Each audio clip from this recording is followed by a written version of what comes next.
Kinerja KPK semakin turun. Hal ini terlihat dari operasi tangkap tangan yang kian sedikit. Di tahun 2013, operasi tangkap tangan KPK sebanyak 10 kasus. Setahun kemudian menurun hanya 6 operasi tangkap tangan dan di tahun 2015 hanya 5 operasi tangkap tangan. Tentu saja banyak sebab yang membuat taji KPK semakin melemah.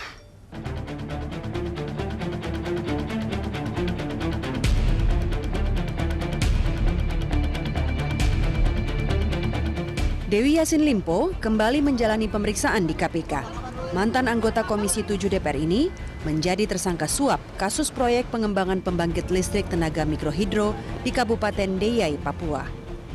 Dewi Yassin Limpo diduga menerima uang $177.700 Singapura atau senilai 1,7 miliar rupiah. Secepatnya ya, P21 dilimpahkan ke. Tapi udah apa belum? Insya Allah. Tanya pengacara saya aja ya. Dewi Yassin terjaring KPK dalam operasi tangkap tangan pada 20 Oktober 2015. Dalam setahun ini, KPK hanya berhasil melakukan 5 kali operasi tangkap tangan. Tangkap tangan pertama pada 9 April terhadap Andrian Syah terkait suap perizinan tambang batubara di Kabupaten Tanah Laut. Dari tangan politisi PDI Perjuangan ini, KPK mengamankan $40.000 Singapura dan 500 juta rupiah.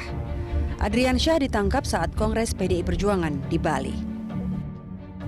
Pada 19 Juni, KPK menangkap Syamsuddin dan Faisyar dalam kasus suap RAPBD Kabupaten Musi Banyu Asin, Sumatera Selatan. 9 Juli 2015, operasi KPK menjaring 3 hakim PT UN Medan dan 1 pengacara dalam kasus suap penyelesaian kasus dugaan korupsi dana Bansos Sumatera Utara. 1 Desember 2015, operasi tangkap tangan KPK menimpa Wakil Ketua dan anggota DPRD Banten dalam kasus suap pemulusan rencana pembentukan Bank Banten. Operasi tangkap tangan KPK tahun ini berkurang dibanding 2014 sebanyak 6 kasus dan tahun 2013 sebanyak 10 kasus. Periode yang 2015 ini harus diakui ada yang saya selalu sebut hiruk-pikuk itu ya. Bulan Februari Maret itu kan ada quote-unquote gangguan yang kemudian membuat kinerja KPK slow down, harus diakui itu. Nah, namun kemudian setelah April Mei itu kan kemudian di recovery setelah ada PLT pimpinan menjadi 5, kita menghadapi gelombang pra peradilan juga ya, sehingga tenaga dan pikiran itu sebagian besar untuk menghadapi itu, sehingga memang agak slow down.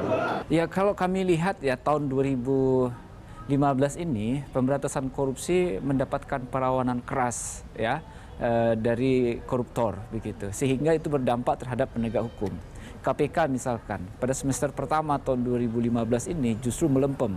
Kenapa? Karena dia diserang dari berbagai pihak, berkonflik dengan kepolisian, sehingga kinerja penanganan perkaranya, penyelidikan, penyidikan, penuntutan itu menurun.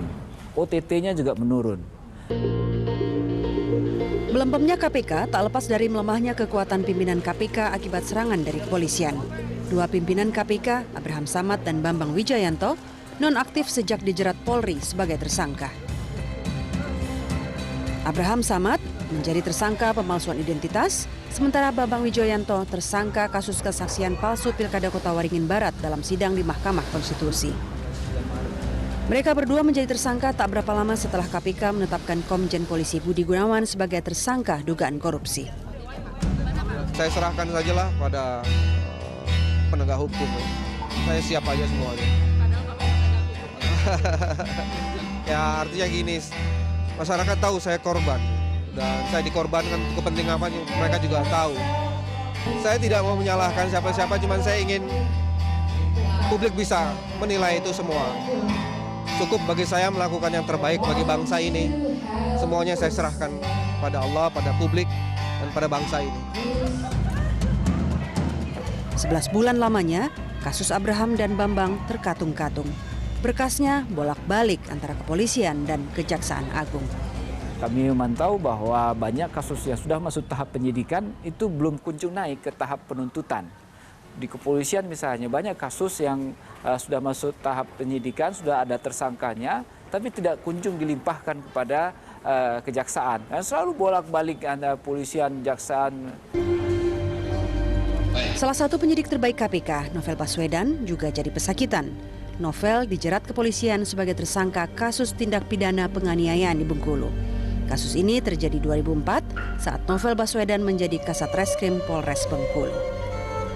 Nah, terhadap Novel Baswedan sendiri, memang Kompolnas sendiri kan sudah melakukan investigasi sebelumnya.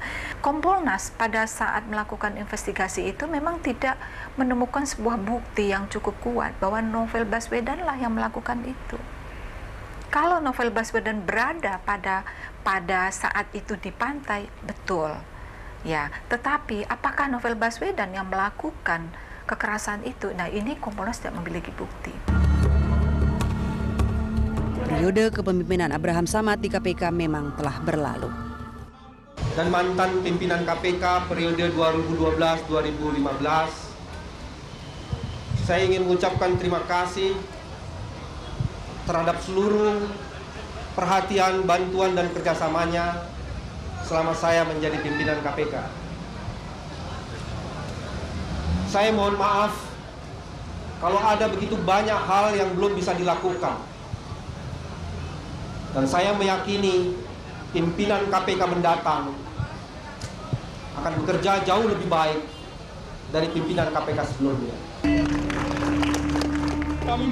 Di luar segala kekurangan, sepak terjang mereka selama berada di KPK banyak dikenang. Teman-teman yang kami cintai, kami pegawai KPK menganggap Pak BW adalah pemimpin juara. Pak BW adalah pemimpin KPK yang abadi di KPK. Pak BW berjiwa muda, kami berjiwa muda. Yakinlah teman-teman, pada saatnya badai akan berlalu dari KPK. Mas Bambang telah menjalankan tugasnya sebagai manusia yang merdeka, dan Mas Bambang memperjuangkan tentang keadaban itu.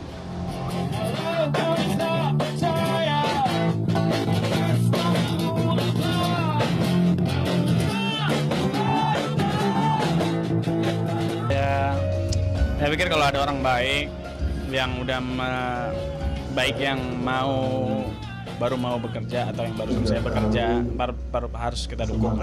Lihat, kita kan nggak kenal mereka satu-satu kan, tapi kita tahu dari informasi track recordnya mereka masing-masing. Kalau sementara ini yang kami tahu spesialis untuk Bapak BW ini orangnya cukup bersih dan berani.